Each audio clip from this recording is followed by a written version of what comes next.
colonial era, before independence, we were being brought up in the British way of life. It will never have been the same because we are Africans with our own nature as created by God, with our own level of understanding. The brain human brain is about the cell. But like you find a car's Mercedes maybe stronger than Volkswagen and so on. Human beings differ depending on and send it and sell and make their own money. That's how it all started. So they came, and like I said before, strange people take time to get used to themselves. So there was mutual suspicion. These visitors, do they mean well for us? What is it all about? Of course, there were fracases, in different places when they wanted to say, oh, this is not the way. People say, no, this is our way. Then there was back and forth. Because they had superior arms, they were able to conquer, suppress us, and make us obey their own system. That's how it all started. So, colonial Nigeria. From their standards they gave us, what we call civilization, what we call democracy, and so on. We started being brought up the way they planned that society should be governed. We adopted their system of consultation, which is by representation and by communication, by dialogue. That is what we call parliament. The British is parliamentary system, where the people, groups of people elect to want somebody to represent them. Because if you didn't do that, it means that each time you want to make a decision, you call everybody in the country to come together and start agreeing. That is not practicable. Multi-social, cultural background, that the only way that is good for us is to start running ourselves in regions. Each region had full control of itself. You were your own government.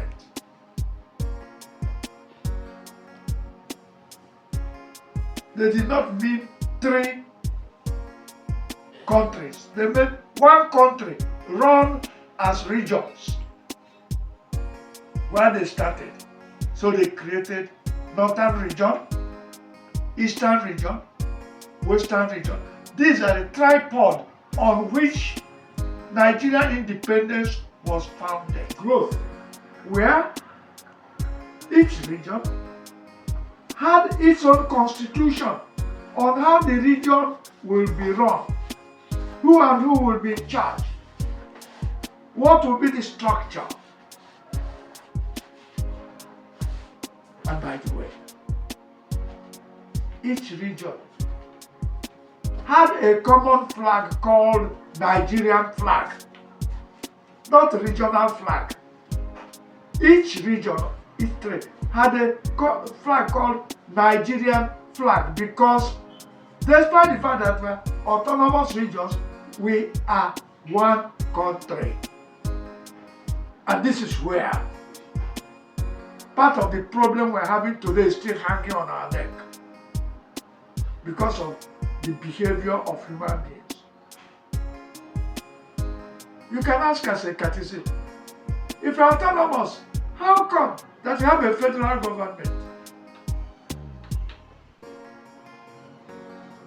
In the constitutional conferences that we took, these structures were laid out. Look, if you are going to be one country, what does it mean? One country, your behavior with outside bodies must be the same. Allowing who comes in and who goes out of your country will be the same across the whole country.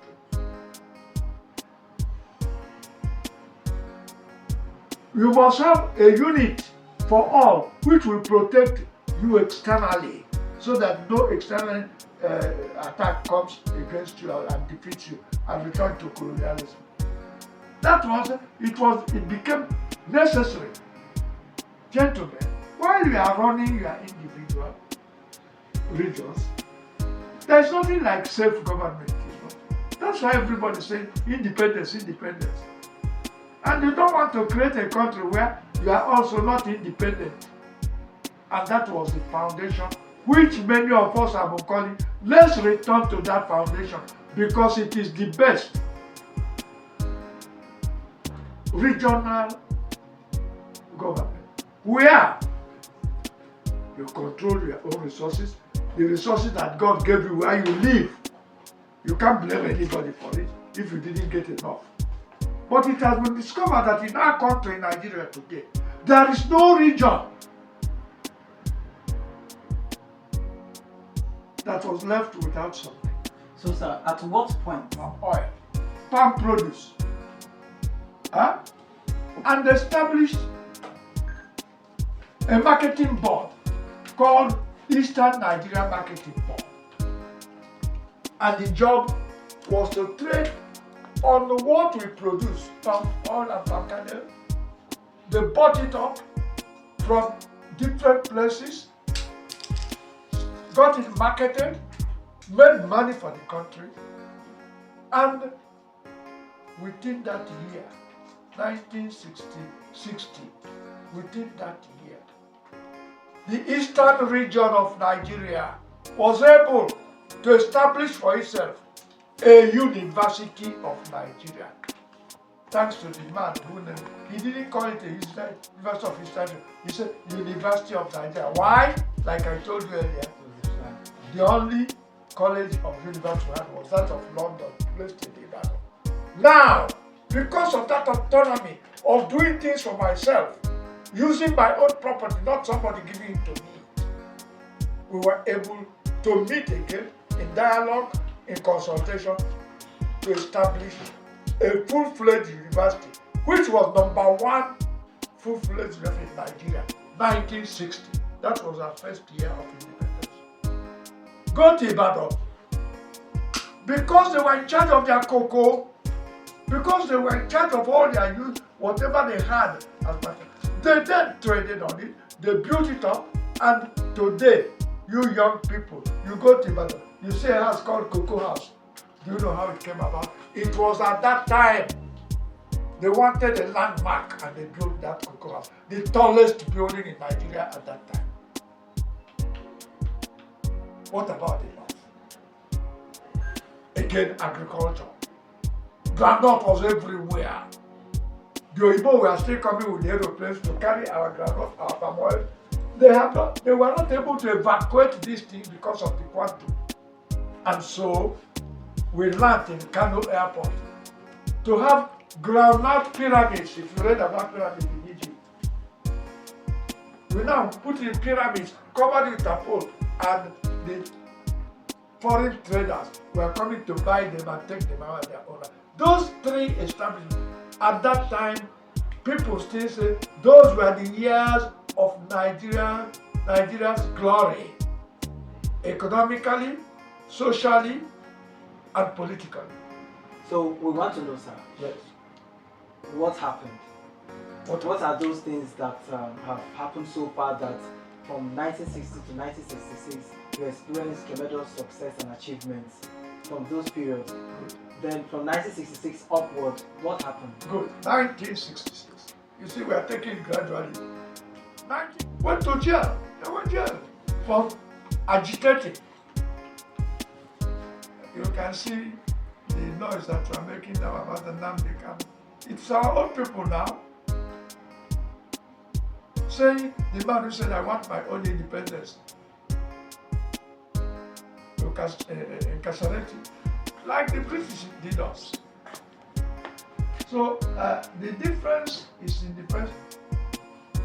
the factors that guarded or that trailed the independence. We were excited that we are now. And I must tell you, I think we made tremendous progress on our own. That was why you could talk about M.I. Okpara and the innovations he put. That's why you can talk about Ahmadu Bello and his role as a political leader in the North. That's why you can talk about Awolowo and his free education. In entertainment, the WNTV, Western Nigeria Television, was the first black and white. We were able to do this thing for ourselves and train our people. We not only learned from them here, we sent our children across on scholarship to go and learn the Oyibo way, and they come back and to impart it on us. So I must say that gradually, tremendous progress. The British left the railway for us. At the beginning, you could hardly find any black man being a train driver. But before they left, most trains in Nigeria were being driven by Nigerians. At that time, you saw a white man with all dirty, coal dirty dust in the engine. And we are full of admiration. Hey, Oyibo, pushing this machine. By the time we got independent, most of our machines are being run by Nigerians. So you can see the tremendous, okay, cars. At a time, after independence or before independence, from Enugu to Onitsha, only one lorry left Enugu in the morning, went to Onitsha, and stayed there for the people to took there to do their shopping or marketing, then load again and come back. In other words, if you are going to Onitsha, you must go and secure a seat for tomorrow. Because if you didn't secure a seat, you cannot go tomorrow. You have to wait for another date. This was how it started. You now know we have countless number of vehicles running up and down Enugu-Onitsha road, apart from the security challenges we have that are now creating their own factors.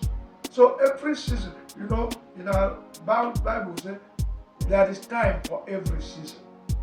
There is time for every season.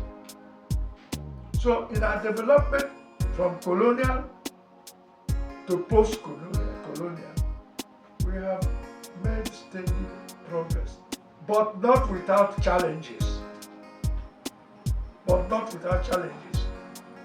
Each year of our independence created its own challenge,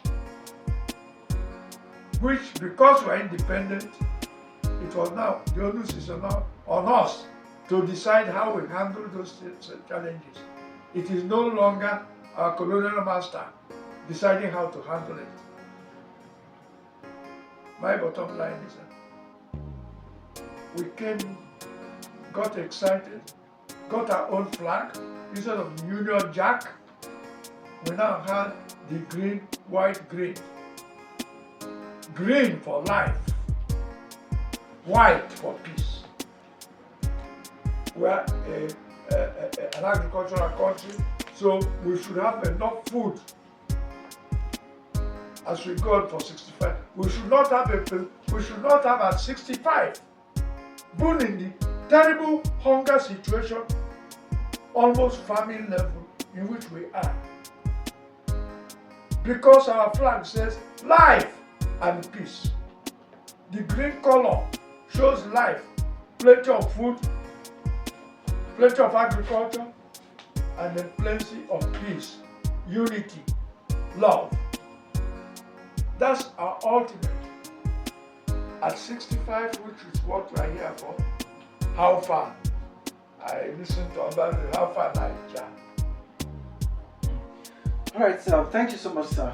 Now let's look at the achievements. I know you mentioned how these colonial masters brought about the railways, the different developments we saw, and now some of them are not even functioning. let's look at the development. Can we really pinpoint something that in independence from 1960? Well, our country, like I said, we made tremendous progress. During the period within the 65 years, didn't we have Nigeria Airways? I'm sure many young boys, young children in Nigeria, when you talk of Nigeria Airways, they just look at you. Did anything like that exist? The expansion of our railway lines, those are achievements. Even governance in itself, international governance, Ministry of Foreign Affairs, the ministries we established for ourselves. We had coal mine that was developed. When the British left, did the coal mines collapse? In fact, they were improved on. With the help of those expatriates, because while we didn't have the skill, we hired them. But the difference is that they didn't dictate. We decided how much to pay them, and they agreed on how much they would pay. Our schools.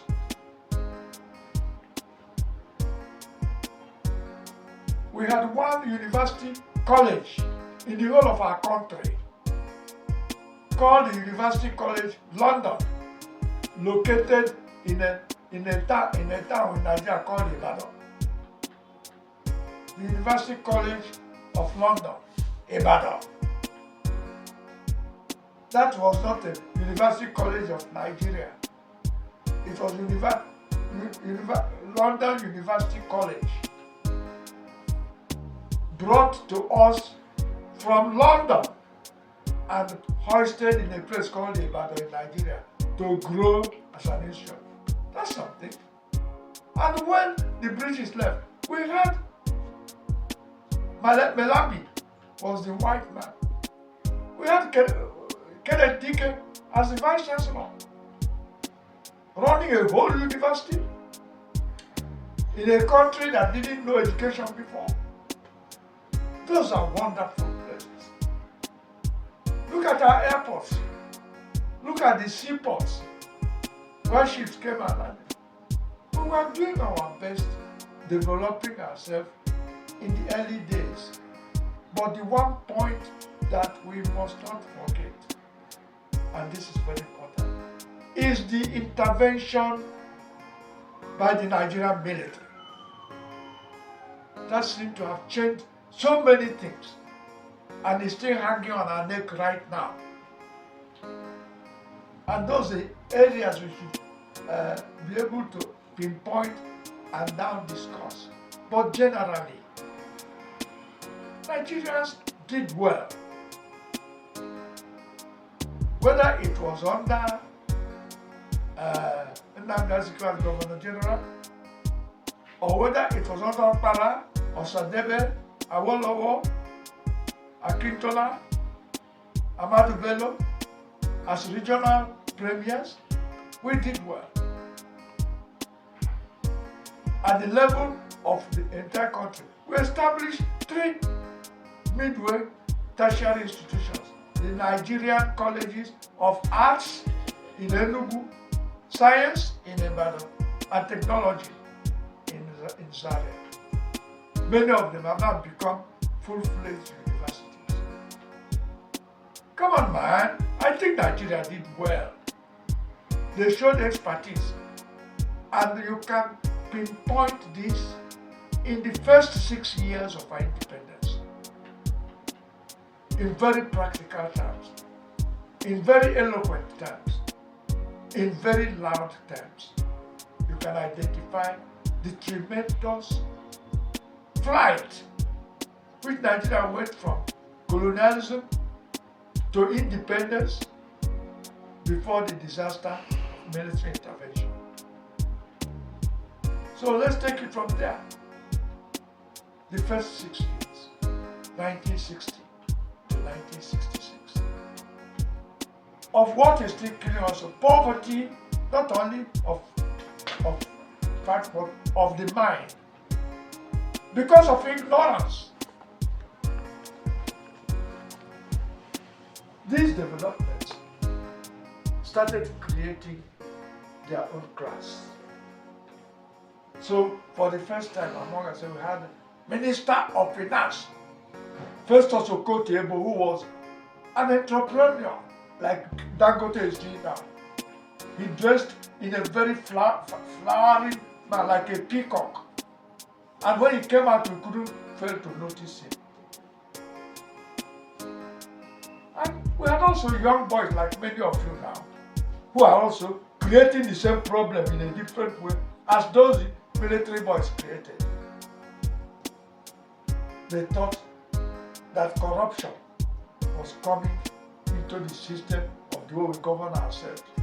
And that's what brought about the first coup in January 1966. That's where things started going wrong.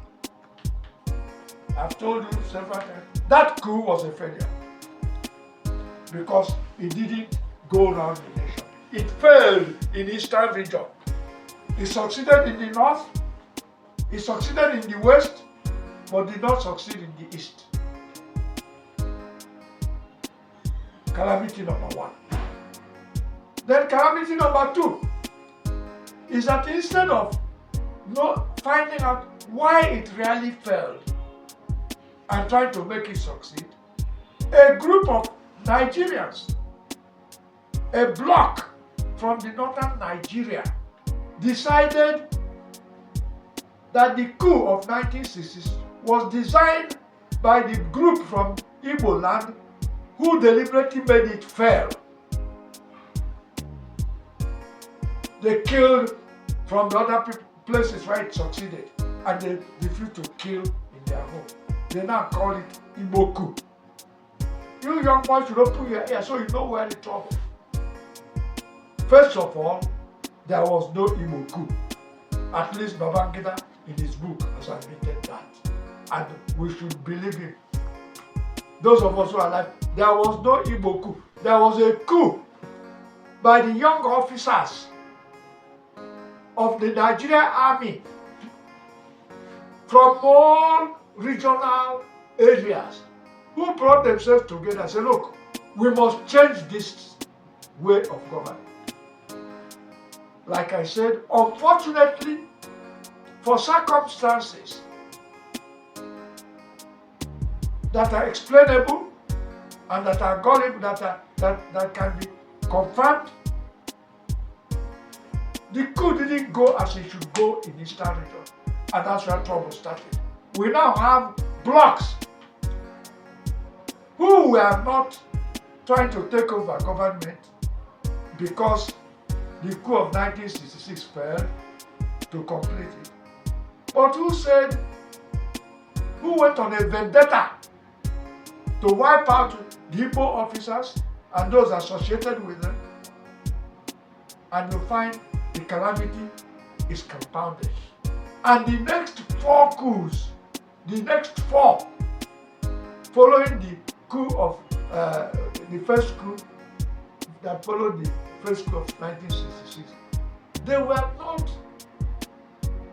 It's a question of power taking over from one man. The four coups became a northern coup against the non-northerners and against themselves. So things went haywire.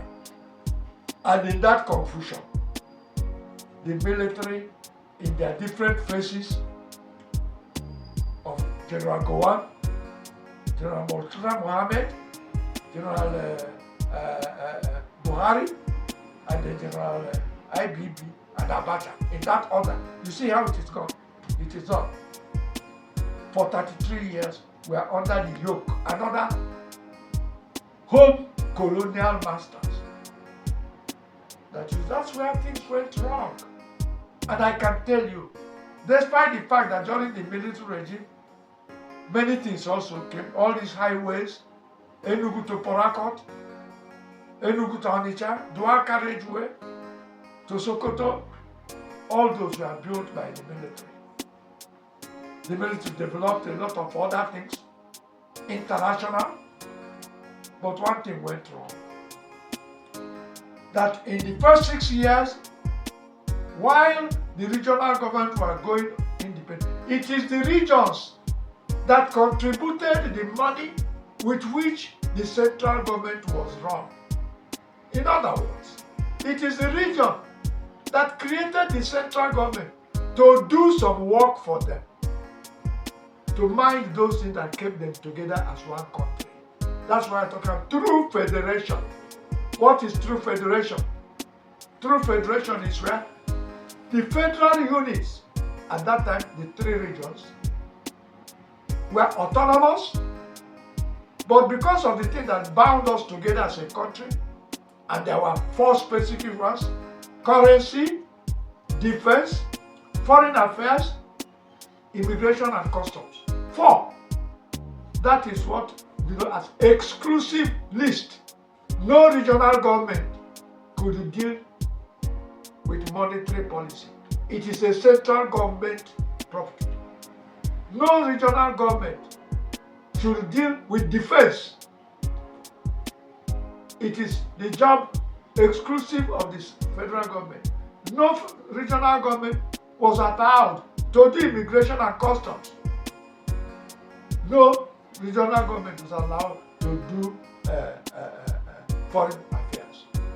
Four exclusive things. And of course, at that time, the capital of Nigeria was in a state, in a region. And therefore, the chairman of the central government or the governor of the central government doesn't need to have another area. Lagos was the capital. So, inside Lagos was the seat of the central government. And the central government was doing the job it should do. It was for the state government to provide what they needed, what they want to build for themselves. It was the Lagos state that gave the land where they built. It is not like it is now, where we have not deliberately created a federal capital territory, carved out from other regions. When you carve them out, they are no longer part of those regions. They are now on their own. So they are a neutral, independent, but they are not a state. They are just a seat of the central government, structurally. All right, thank you so much. Now you've mentioned, you've given us an idea of pre-independence. So post-independence, what can you say in comparison to the way it was before and now? Well, independence. Independence from what? I think that's why we should ask the question. I've just told you that the colonial masters were in charge. They decided what we, the Nigerians, did and how we did it. They set out the standards. They decided who was going to do what. In other words, we were completely under the control of a foreigner, not one of us, different from what it was before they came. Now we're going to a stage where this foreign master has decided that they should leave us alone to run our own affair. That is what independence is. Independence from the white master. The white master will no longer tell us how to live our lives in our country. But remember, they set a pattern for us. And it is this pattern that we took over from them. For example, when we got independent, we didn't go to any other governing system of governance beyond what we inherited from our masters. The symbiosis, they have already imbibed this on us. So when you talk about looking at both sides, yes, there was excitement in the beginning. Can you imagine a slave suddenly being his own master? The joy, the happiness, the excitement. Hey, so I'm free. Take it from our Igbo system, where you have an apprentice, the day is going to be free. The master brings a lot of money and gives him to start him off. he knows that he's now his own master. He decides how to make it straight. That's exactly how we felt on Independence Day. And don't forget that the British didn't just wake up and say, you can rule yourself. People demanded it. Ahmadu Bello, Nnamdi Azikiwe, Awolowo, all those early politicians, they were all saying, no, we cannot be slaves forever. We want to rule ourselves. We want to control our own resources. We want to decide how much we pay ourselves instead of you making me so much work and paying me so little. And there was struggle. It was not there. And in 1960, Nigeria was older than us before then. We came into existence as a country in 1914, the amalgamation of the Northern Protectorate and Southern Protectorate. These protectorates were established in our own case in West Africa by the British United Kingdom. They were the base government that set out to come out to the arena called the world, and they headed towards this part of the world across the sea until they arrived at a place where people inhabited. And as characteristic with animals, if you find a stranger coming to your place, you don't feel comfortable because you didn't understand them, you didn't know what they had in mind. And as such, in resisting these visitors who happened to find that we are here, decided that they were going to settle with us and decide how we live our lives outside our custom and tradition. That was the beginning, you see, that is the beginning of civilization, what we call civilization. Let's not forget that this British that we are talking about also had their own civilization from the east somewhere. They came and dealt with them and civilized them, and they too started exploring. The difference that Africa did not start, if our people had been in Africa or Nigeria, had been that advanced and sailed in their shingle boats across the ocean and found Britain, maybe Britain. And in 1960, Nigeria was older than us before then. We came into existence as a country in 1914, the amalgamation of the Northern Protectorate and Southern Protectorate. These protectorates were established in our own case in West Africa by the British United Kingdom. They were the base government that set out to come out to the arena called the world, and they headed towards this part of the world across the sea until they arrived at a place where people inhabited. And as characteristic with animals, if you find a stranger coming to your place, you don't feel comfortable because you didn't understand them, you didn't know what they had in mind. And as such, in resisting these visitors who happened to find that we are here, decided that they were going to settle with us and decide how we live our lives outside our custom and tradition. That was the beginning, you see, that is the beginning of civilization, what we call civilization. Let's not forget that this British that we are talking about also had their own civilization from the east somewhere. They came and dealt with them and civilized them, and they too started exploring. The difference that Africa did not start. If our people had been in Africa or Nigeria had been that advanced and sailed in their shingle boats across the ocean and found Britain, maybe our motto says unity, peace, and what? And Progress. and progress. Unity, peace, and progress. That's our motto. Nigeria, unity, peace, and progress. Everybody shouting it. Do we have it? Why? Because those who are supposed to drive us along into this progress ladder of progress, political progress, have abandoned the Commonwealth and resorted to their religious and their tribal sentiments. Oh, when you fail on your merit to get something, oh, I didn't get it because I am not of the same tribe.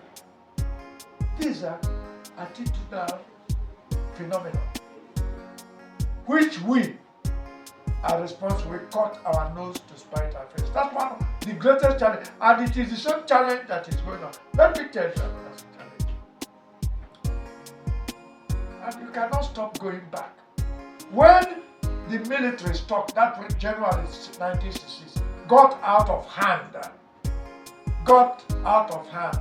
in other words, it was falling into pieces. Like I said, North succeeded, West succeeded, but East didn't succeed. We still had a Senate made up of civilians. Wherefore, Akweke Orizu was the president of the Senate. The Senate found themselves in a disaster. Some people have been killed by our own military. What's going on? They then formally invited. At that time, I can tell you, at that point, the military was still one, under one head, no disloyalty. Agui Hiroshi rose from the ranks, lieutenant, sergeant, and became the head of the military of Nigeria over Igbos, Hausas, Ichekiris, Fulanis, and nobody complained. He was leading them professionally until this issue of miscalculation came. It was then the northern soldier, Agui Hiroshi. Oh, they killed our people in order to hoist their man as in charge. Because the Senate invited the military. Come and stabilize us. There's confusion in our country, well-intentioned, well-designed, well-calculated.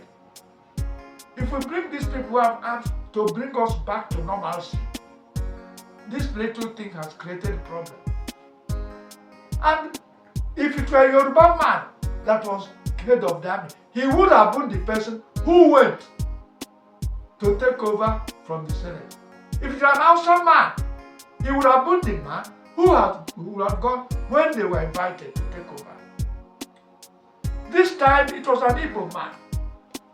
And those northern officers, eastern officers, western officers, middle belt officers never complained. They were living sweetly like the military of Nigeria until Agui came.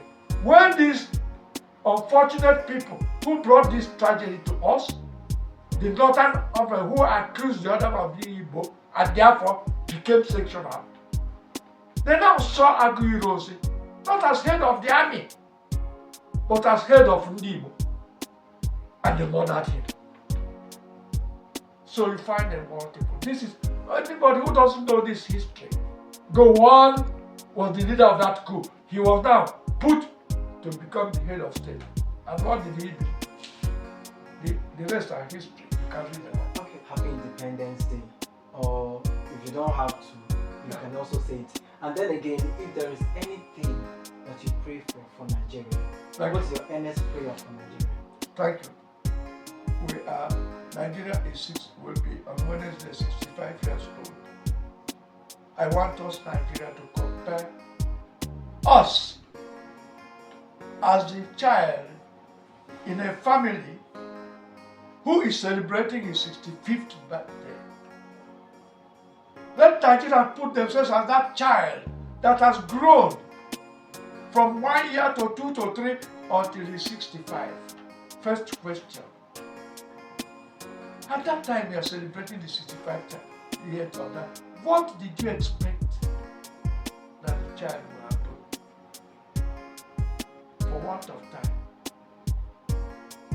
The story I've told you so far shows you the type of complications, challenges that has faced, that has made this 65-year-old man still behaving like a 20-year-old man. In 1948, I wrote an anniversary commentary after the news for Radio Nigeria. And that's why when we came here, I was talking about Amapo. In that write-up, I quoted Christiana Amapo of the CNN about what he said. And we still had hopes. At that time, things had started going bad. We are not going forward. We are going in a circle. That was 70 years ago. Yesterday, when we were discussing 65 years, I went and read that article again. And my prayers and my hopes, 70 years after, my dear brothers, we are still going in a vicious circle governance. We are not going forward, we are going round and round and round and round. And our look, I'm 87, I just wasn't there. I have retired. I worked as a primary school teacher. I worked as a secondary school teacher. I worked as an educational administrator, both in Polytechnic and in the university. I worked in the civil service as a permanent secretary, and thereafter as a resident electoral commissioner of INEC, one of the first when the military come under Justice Ifrem Akpata. And I have retired. Why should I be saying, is that all we worked for? That has been my mourning. When I'm sitting for myself, is that all we have worked for? What has gone wrong? Now, excessive hunger, ignorance, poverty has tied Nigerians down from moving forward. Peter Obi raises an issue on how he thinks this country. Oh, you cannot talk, you are an Igbo. This is what is still holding us. A presidential aide stands up and says to us, the Igbos are a threat to Yorubas, and those who are living off, nobody called him to order. This is a country that we want to move forward. That is my cry. That is my weeping for our country at 65. That is why many Nigerians are angry. And when they want to express that anger, they are mowed down with tear gas, using our own police against us. That is why many Nigerians are not allowed to express themselves. They accuse you of all types of things and incarcerate you, clamp down on you. That is why our government at 65 are using criminal defamation as a special purpose to clamp down on the people they don't want. My dear fellow Nigerians, I'm crying at 87. Weep for my country. My prayer. First of all, thank God. We are alive. And 6, well, you are alive, but the Igbo said, Odendo Ohu Kamma. You are alive, but death is better for you than that you are alive. I am asking, at 65 as we celebrate, they have given us the theme, all hands on deck. All hands on deck. The people who pronounce this theme are the same people who are sitting and say, oh, nobody else except this man. Yet you want all hands on deck. Atiku talks. You don't think about what he said. You abuse him. You call him names. You dismiss him. It doesn't exist. At the beginning, the vice president of this country told us they will retire Atiku, buy him goats and sheep so that he can become a herder for them. You talk, is that how you talk about a country that wants love, peace and unity? Am I lying? Is it because I am blind? I don't see, maybe. Am I lying, Nigerians? Am I lying? People said, look, we're hungry. A leader said, oh, God demonstrating while we are eating. That's your answer. Nigerians said, we're hungry. Oh, those who died said, oh, you are exaggerating it. This hunger is exaggerated. You hear this weekend, it is media chat. Now, there was no hunger. He doesn't see the difference. It is bad governance that is holding us. There are people in our system who believe that hunger, ignorance, poverty are legitimate instruments for dictatorship. So they keep you hungry, they keep you ignorant, they keep you poor, so that they cannot tell you how to live your life. You know the history of Hitler. From the story of taking a chicken, removing all its feathers, and putting it on the ground. The chicken couldn't walk. Then he started putting corn, and the chicken was following him wherever the corn went. That's exactly what they are doing with our people. We say, let's go back. Why should we have a military, unitary constitution on a federal structure?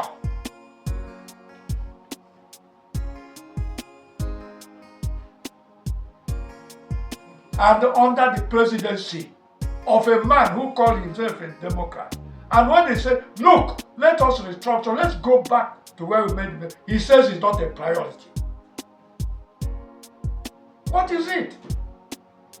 What do you call a country? Where you come and arouse our anxiety, raise our hope, you are going to transmit the result of election from polling booth to a center where everybody can see it. And when the time comes, the same election of Senate and presidency, in presidency, there was a glitch. So you couldn't transmit. And that these are ironies that are killing us. Nigerians are not happy. Put it in a referendum and see how many people are there. While I wish that, congratulations, we are alive. But can we have a better life from Thursday, which is one day after 65 years? As we step into our 66 years, 66, 1966, 66 years. As we step into our 66 year, may Almighty God help to change the minds of our leaders. God Almighty, have mercy on us. Forgive us our trespasses. I'm a Christian. For those who wanted to destroy Nineveh. And Abraham saw that they cannot. He started from 50. If you find the 50 people in this country who are doing what you want to be done, right? Will you spare? He said yes. The man went, looked, he came to 45. God still said, yes, I will not. From 45 to 40 to 30 to 35 until he landed at 5. He couldn't count. Does it mean that in Nigeria we cannot count 5 people who can say enough is enough? Let's come back to where we lost our senses. I am asking Tinubu, you are the president today. How you got it and the means doesn't matter now, because our courts and our INEC have done everything and you are the president. Nobody doubts it. In my own website, I'm writing at I am president and I pick it one by one. So what? Every time we are given analogy, a pregnant woman, after 9 years, she will get a bath and there will be joy. But when they are told that even the pregnant woman has pregnancy pains, and when it comes to her, they are given pain relief. No, we've taken a corner. End of tunnel. They have not told us how long that tunnel is. Thank you for your patience. Thank you for everything. Thank you for being hungry. Only 2 days ago, we had our president say, I am glad as your president to be here to watch this outing, to watch what you have shared together. Thank you for your patience. And people are still complaining. You are not doing anything about what the people are complaining about. Thank you, sir. This is the prayer. I'm happy with. We are alive. But is it life that is better? Or life that is said, okay, let me die instead of that? I said one thing in my website. Our Nigerian leaders in the world we are facing, are they so blind that they are waiting for the people they lead to start praying for their death before they realize that the people are not happy with them? Or are they likely more interested in listening to sycophants? Not be so. Look at a gentleman, well grown, well educated, and is being a clear sycophant. Not be so. Now so, oh my God, to God be the glory still. Nigeria, happy birthday. But let me ask you Yoruba, which I don't know. Nigerians roll. Nigerians stink. Our leaders stink. The proverb in the Bible that I read said, the nation rejoices when righteous people are in charge, but the nation grows when the wicked people are in charge. Ka Chineke mezie okwu.